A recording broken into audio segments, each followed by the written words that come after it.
Ladies and gentlemen, it's time to rejoice. It's time to be happy, to celebrate. I'm recording this on May 1st, 2026, and all of us for the next week are going to be blessed by the gods of chess because the king of chess is back. Magnus Carlsen is playing in a chess tournament. And I know what you're thinking. Levy, you follow every breath that this man makes. Yes, but he does not play much classical chess anymore, and classical chess is what has made Magnus Carlsen famous and a legend and become a multiple-time world champion. He's winning Rapid and Blitz tournaments, and he plays in random online events, and then he also plays in the Esports World Cup. He almost never plays classical chess anymore, and he now is playing in Malmö, Sweden, in a tournament called Tepe Sigmen, a tournament that has gone on for many years, and for many years has featured many top players, just not any of them named Magnus Carlsen or Hikaru, and I don't even know if Fabiano Caruana has played. So this year, the tournament is 8 people. It's Andy Woodward and Niels Grandelius from Sweden, Jordan van Foreest, and Yaz Khan Erdogmus, the super prodigy, the #1 ranked woman in the world, Jiner, I don't know why I said it like a French person, and Nojibek Abdusattorov and Magnus Carlsen versus Arjun Erigaisi, which is the first game that I'm going to show you today. So it's 8 players. They're going to play 7 games. And we're going to have a fun week of chess. And my voice is still recovering from the brutal seasonal allergies. Carlsen versus Erigaisi. Magnus opens up with the move e4, and Arjun plays the move e5. So we have a coughing host, and I have adjusted the sound as well. e4, e5. Magnus doesn't play that much classical chess because, truth be told, if he did, we are living in a time now where opening preparation has nullified a lot of traditional advantages that he may have. And a lot of players have experienced rating deflation. Their rating has dropped, and the lower rated players in the 25 and 2600s have gone back up, and he's just not playing that much. And that's life. So here we see Erigaisi play the Petrov defense. We saw this in the candidates tournament a lot. The idea, of course, to mirror White's capture in the center. It's still the best move. That's what Magnus plays. Erigaisi plays d6, attacking the knight. And now we are seeing players with White do utterly ridiculous crap. Like, historically, White put the knight here. And then after, you took there, you would do something like this, and bishop d3, and c4, and castle. And this is the way people play this opening for 40 years, maybe. Nowadays, they are moving the knight basically anywhere else. And by anywhere else, I mean 2 other squares. And so Magnus plays knight d3. Now, this move looks utterly idiotic. Because what's the knight doing there, blocking the pawn and the bishop? Well, it's not going to block it for long. Your idea is that after knight takes e4, you play queen e2. You pin the knight to the king. Black has to go here. And now you play knight f4 with the idea to put the knight on d5. Now, we actually saw in the candidates this exact position between Sindarov and Bluebaum, one of the first rounds that Sindarov didn't win. I'm also pretty sure there's a line here, knight c6, knight d5, knight d4. Yeah. As dumb as this looks, both queens just hang. And the line goes knight e7, knight e2, knight d5, knight d4, knight c7, king d8, and if you take the rook, it's actually the same exact position for both players, except this position is losing for White. Because you're threatening knight f2. And other lines like, I think your knight is going to escape, and the other side is not going to escape. Anyway, knight f6 is the move played by Erigaisi. Magnus plays knight c3. He's still looking for a knight on d5. And we are going to get this symmetrical position. When I saw this from the opening, I thought 2 things. I thought, #1, wow, Magnus must hate this a lot. Magnus spent 9 minutes taking this pawn. And then he spent another 6 opting for this move, which is really fascinating. 15 minutes on the first move 3 and 4, just like thinking of what to play and how to make the game interesting. And I think even here, he contemplated taking with this knight. Like, there was a lot of choices that he could have made, but ultimately the position from the opening looked like this, and Magnus opted to play this completely symmetrical pawn structure. It's not completely symmetrical, but I mean A to D and then F to H. So neither side has an E pawn. In that sense, it's symmetrical. In other senses, it's not, because white advanced 2 here, black only has 1. If black goes d5, then white will get a nice comfortable control of the dark squares in the center of the board. So this was Magnus's idea. And that was my first thought, was like, Magnus must hate this. My second thought was, this is not Erigaisi's type of position. Arjun Erigaisi is a dynamic player. We've seen him take a lot of risks against a lot of people. But here he opts to just be as solid as possible. Magnus plays for f3. He wants to put his king on f2, and then he's going to figure out a way to advance the position. I also had a third thought, which is Magnus is very good at winning positions that he has no business winning. And he very well could do that here as well. He could. So we're about to find out. So he goes king, they both move their kings. Now, in a totally symmetrical structure like this, pawn play is very important. How you utilize your pawns is extremely instructive, like how you coordinate them with your pieces to take space, make breaks into your opponent's position. You could do it on this side or on the other side. So here we have a4. And Erigaisi is just kind of developing his pieces. He doesn't sense any danger yet. Magnus also develops the bishop to d2. Now h5. h5 has 2 ideas. Number 1, to control any movement, and number 2, to actually potentially trade bishops. He's just going to try to trade one of Magnus's pieces, leaving them with 2 knights and 2 rooks each, with a totally symmetrical structure of the pawns. And that's what Erigaisi did. He went for this plan. This is where Magnus had his biggest advantage of the game so far at 0.36, which seems pathetically small.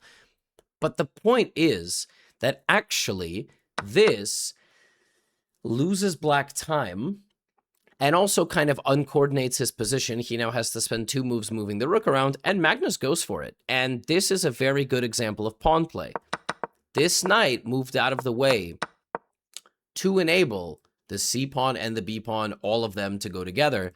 And we are seeing a perfect example of playing with the pawns. Now you can play b5 here. Black can't really stop b5, because if you play b5, I take and then I win the knight. So you're going to have to allow b5. Erigaisi played knight c7, stopping b5, because now he controls it twice. And Magnus, of course, went b5 anyway. So the progress is being made by Magnus, regardless of whether you're trying to stop it or not. How can he make progress like this? Well, if pawn takes, and then knight takes, you simply have rook to b1. And black cannot stop the pressure. If you play a6, rook takes b5 anyway. So the knight is not protected, and this, of course, is terrible, because you would lose another pawn. And if you don't lose that pawn, I'm going to just get in there with my pawns and then my knight, and I'm going to win the game. So it actually looked exactly the way Magnus beats basically everybody over the course of his career. Arjun went rook back. He has to play that move. And this is just simply a perfect example of pawn play. Erigaisi plays knight e6. Magnus plays rook to b1 here, continuing to apply the pressure, and c5. And now a major moment. Do you take or do you push? Magnus pushes. In retrospect, probably he should have taken. And the point is that if black does this, then after a5, you have very advanced pawns and very good control of the position. And after knight c3, not only do you have ideas of b6, you also have knight a4. And this pawn is very delicate. If black goes b6 himself, you actually weaken c6 irreparably. So knight e5 and then knight c6, and black's position is terrible because you'll go like this, and this pawn just will be frozen. The rook will never be able to move. Now, after dc5, black should go here. And probably Magnus saw this position and was like, I'm not sure I have enough here because I don't want to trade material. He might be right. But the computer evaluates this type of position with this type of pressure as much more playable in the long run. And honestly, I think Magnus, with a little bit more practice, makes the right pawn decision here. Because he could have pushed and he could have taken. And when he went for this, he obviously thought he was going to get a very good and dominant space advantage, which is exactly what he did. The problem is there is nothing here for white. Nothing. Black is rock solid. There are some distant ideas, like you could maybe sacrifice a knight and then promote a pawn if the rooks were not there, but black will just put the knight where the king is now, and you're not going to be able to make any progress. None. And in this position, Magnus advanced, which is typical. We kind of have seen him do stuff like this to other players. But no, game just ends in a draw. Now, I wonder what was missed, you know, because a decision like this, and this is typical, you know, for a player that doesn't like symmetrical, boring defensive positions. Erigaisi tried to solve things forcefully, and maybe this decision to trade into the structure was Magnus's best chance. He probably felt like trading and going symmetrical, like I said, wasn't the best. Maybe like after knight c3, he just didn't feel like he had huge chances. To be honest with you, he might not have huge chances anyway, as black could get a very playable position with a strong rook. But here there is more. And the king is closer to the middle for white, which, you know, indicates there are some endgame invasion opportunities. Also, look, there are positions where in a position like, you know, like this, if you get your king to the center first, you simply win the game. Because what happens is you do this, and black is simply too passive here. He's going to have to give way to you. And this is one of the ways to win the endgame. But they draw. So it all comes down to one pawn decision, really. And after d5, there was nothing. There was not much. Here also, maybe there was a bit of way for white to play differently, but ultimately, Magnus spent 14 minutes pushing this pawn. And I think it was mostly just like a little bit of a lack of practice.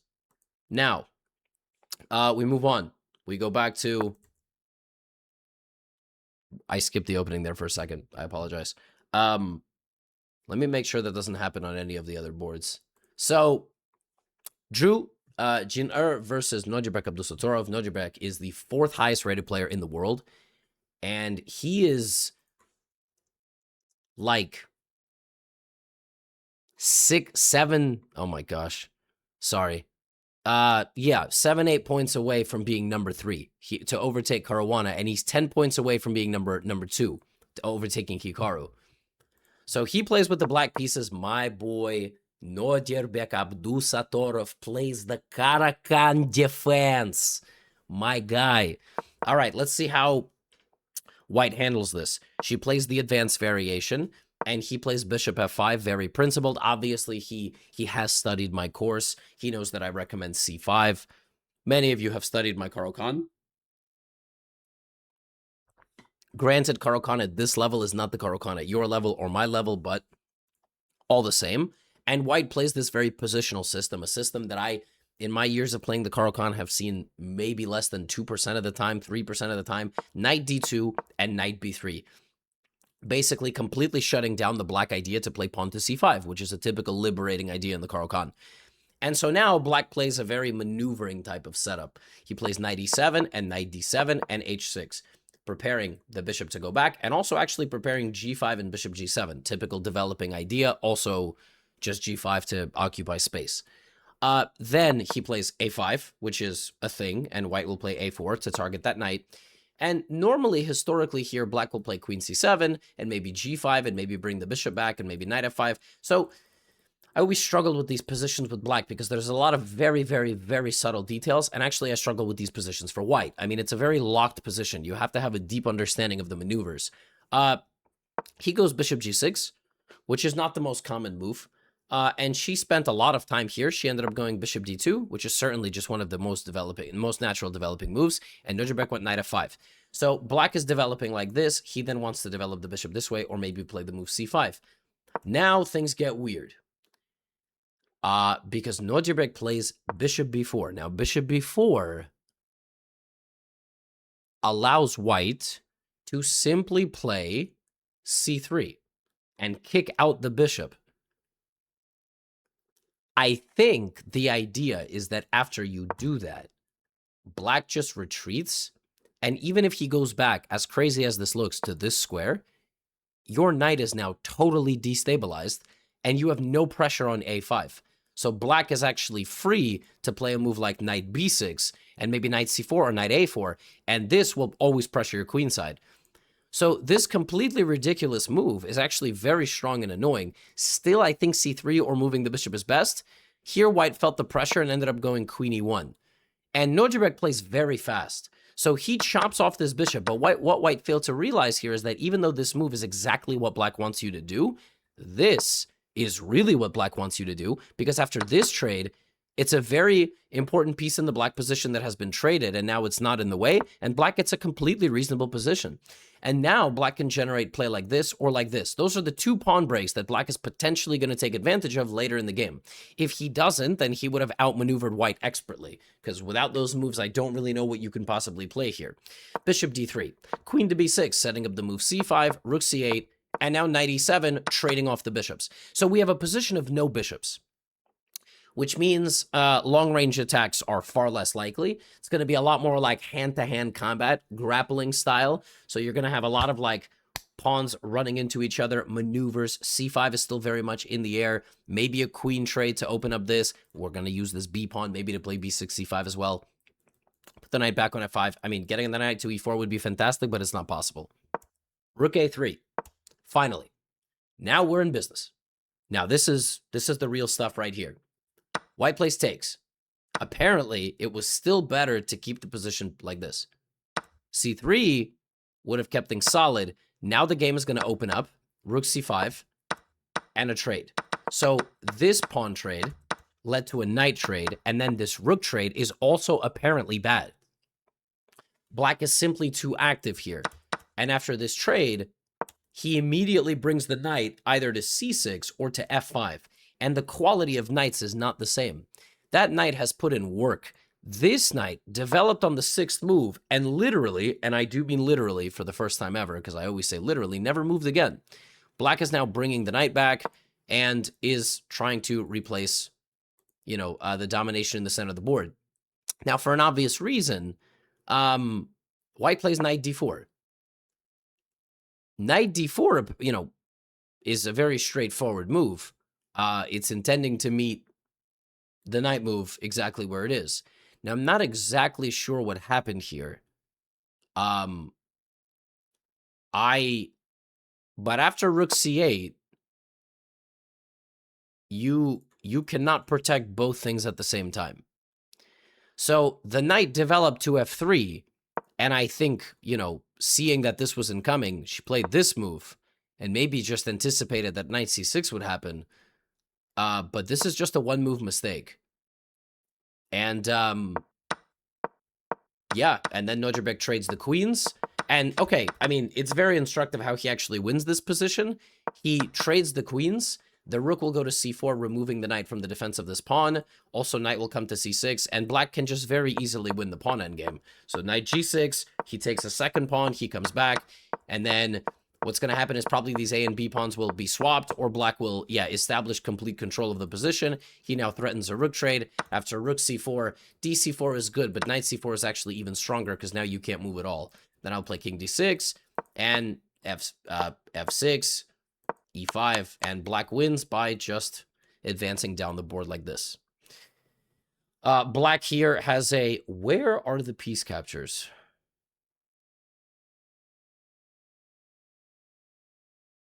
Normally, in this view, there are piece captures. Like, who has captured what? Where is that?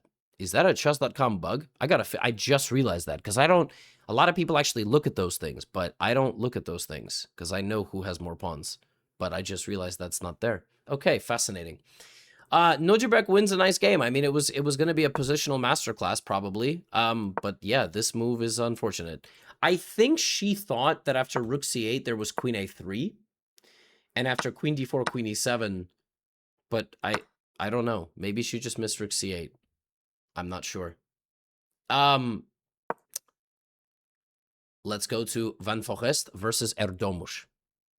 So, this is going to be a creative game. Right now, Erdogmus, 2,700, the youngest one ever, the strongest trajectory of any prodigy in history. Unfortunately, or fortunately, he's going to be playing Magnus in the last round of the tournament. But let's see what he has in store. So, we have a Catalan. I mean, this is still kind of like, What is the Catalan in chess? If you could compare it to a car, like a Rolls Royce, I always said the Najdorf is the Rolls Royce. I don't know. It's not like a race car, but it's extremely reliable. But it's not a Porsche, because a Porsche can be raced, and this is not really. You guys think about it and let me know. DC, Queen C2. This is the way they win the pawn back. This is the open Catalan. And now black tries to play Queen C4, B5. So white plays A4. Now, in the candidates, we saw Wei Yi play Bishop D7, Bishop C6, some sort of modern concept where he ended up sacrificing a pawn. Black can also go Knight C6. One thing that has been played really recently is this move B6. B6 is a very arrogant move. Basically, black is like, oh, I can't go B5, huh? Wow, you stopped me from going B5. Okay, well, I go B6. And I allow you to go here, and now you go Rook A7.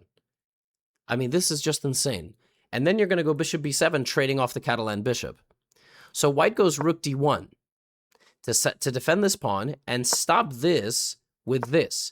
And now white is like a move away from getting a completely winning position. I do mean winning, because if this happens, white will play some move, like Knight C3, and then just smash down the center with a completely dominant position. And Knight C6, takes. Before he even takes on C4, he's still trying to get this to work. You cannot take this because there is this. Knight C3, white is just looking at D5, E5 to just totally break through the position. And the bishop just kind of goes back to A8. And you sort of are like waiting for what white is going to do. Will he play D5, E5? Will he make a waiting move? There is a really sick line that shows the entire purpose of the rook on A7. Queen E2 attacking this pawn. Black has C5, an insane move, allowing a capture and a discovered attack, but the rook comes to play defense and counterattack, and after rook D7, knight D7, the pawn can be taken, but the knight is just going to come protected. And at the end of this sequence, white is up a pawn, but black has massive counterplay in the center. He's going to bring his rook, he's going to defend, you know, and black gets strong activity against white's position. So the entire idea is that the rook can transfer itself over, which is just like, I can't believe the stuff that engines are helping us come up with in openings nowadays. Now, Jordan actually plays the best way, and here has a very reliable position. The problem is, and he implements everything, but black plays C5, and now white has to figure out, like, well, I did everything. I mean, I played my opening the absolute best way, but now what? Well, you got to go D5, of course. Pawn takes. And now we take with the E-pawn. Now, it's better, apparently, to take with the knight. But not by much. Not by much. You should trade one time, and this is white's best chance of getting an advantage, to play this double bishop position versus bishop and knight, because at the minimum here you have a bishop pair, and maybe you can do something in the long run. But when you do it like this, you are not getting any sort of bishop pair. So all this preparation, but then you have to take the right way on D5. Kind of like in the Magnus game, you have a 50-50 moment. And when you do this, black just can blockade the position. Plays H6. I mean, Jordan is very close. But now you run into the second hidden idea of the black position. It looks like black is pressed back. His position is very passive. But now comes B5. And B5 is truly a detonation of an explosive on the board. Because we are now going to trade every piece. So now we get 1, 2, 3, 4, 5, 6, 7, 8, 9, 10, 11, 12 captures in a row. It truly might be a record. I mean, somebody can help find that in the comments. We have the ultimate form of takes.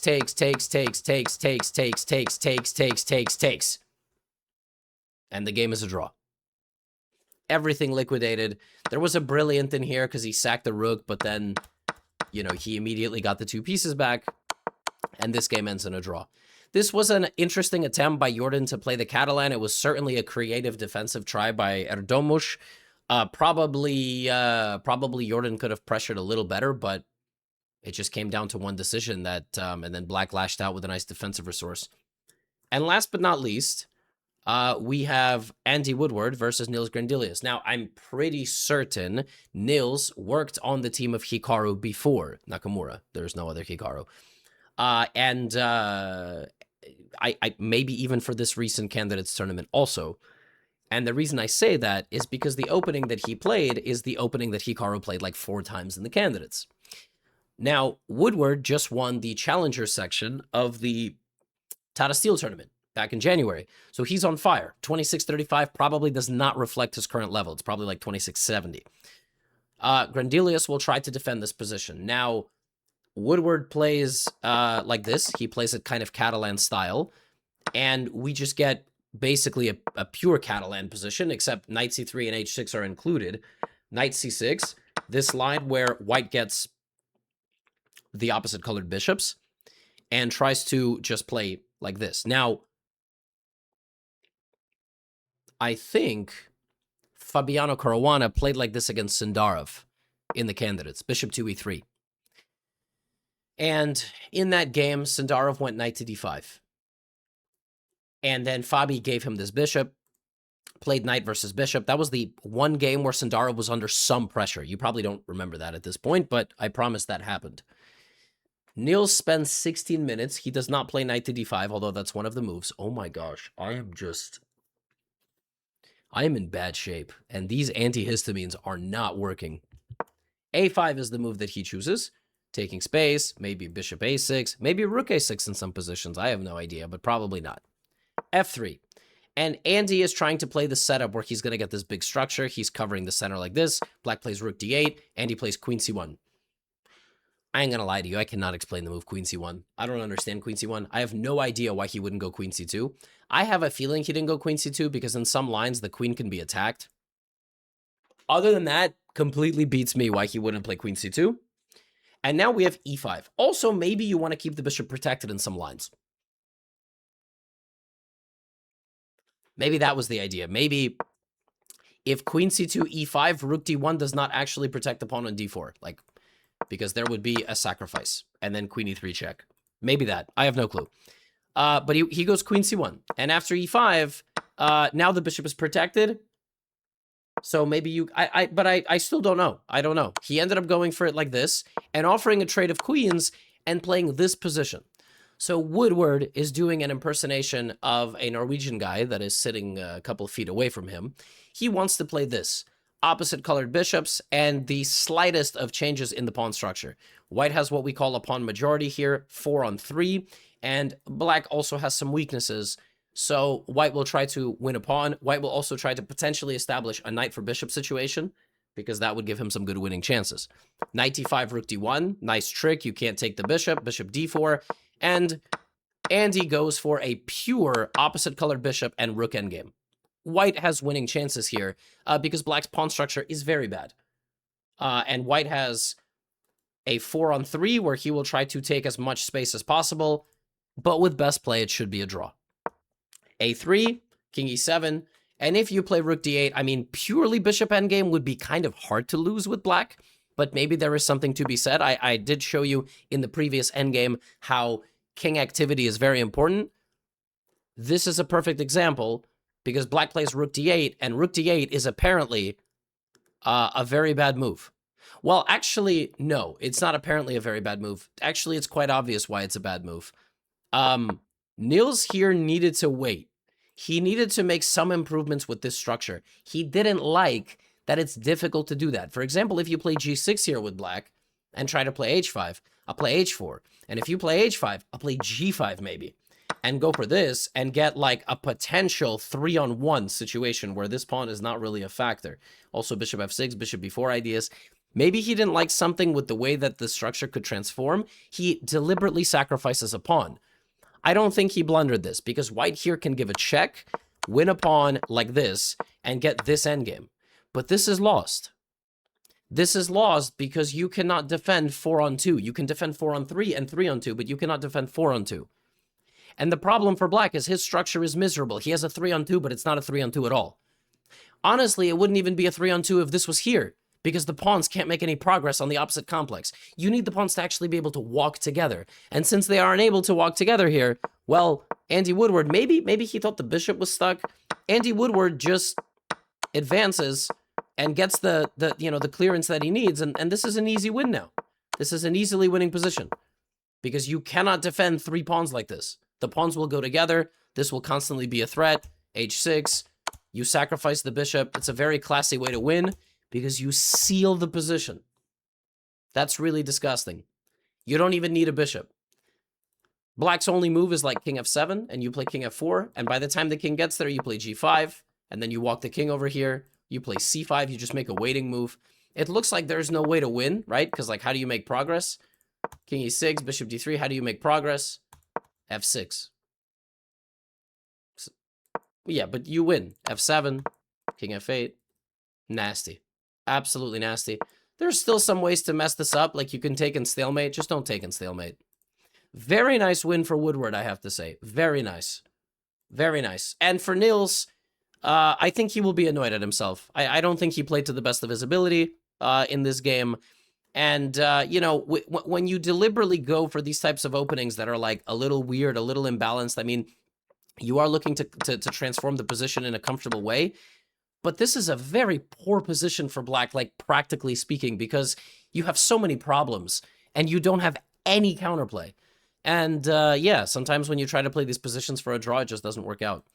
So after the first round, and there will be a round today, Woodward and Nojabek are winning the tournament. Nojabek is on 2800 watch. He just saw his compatriot win the candidates and previously the World Cup. And Nojabek is almost the forgotten prince of chess in Uzbekistan at this point. He's like 2780, and he's like obviously a monster, but he hasn't won a major tournament compared to the World Cup. You know, he did win World Rapid Championship, but... and yeah, we will see as the tournament develops. Tomorrow, black for Carlsen against Grandelius. He'll be looking to win. Nojabek with white against Woodward. The leaders immediately play. That's all I have for you today. And if for whatever reason you made it this far in the video, congrats. You have a very solid attention span. I completely forgot to mention this in the intro. But signed copies of my new book are now available in Europe and the UK. I know the UK is in Europe. I just mean like shipping. From Waterstones. A lot of you were asking, and shipping costs were very high here. So that's available now. I'll announce that at the start of the next recap. Get out of here.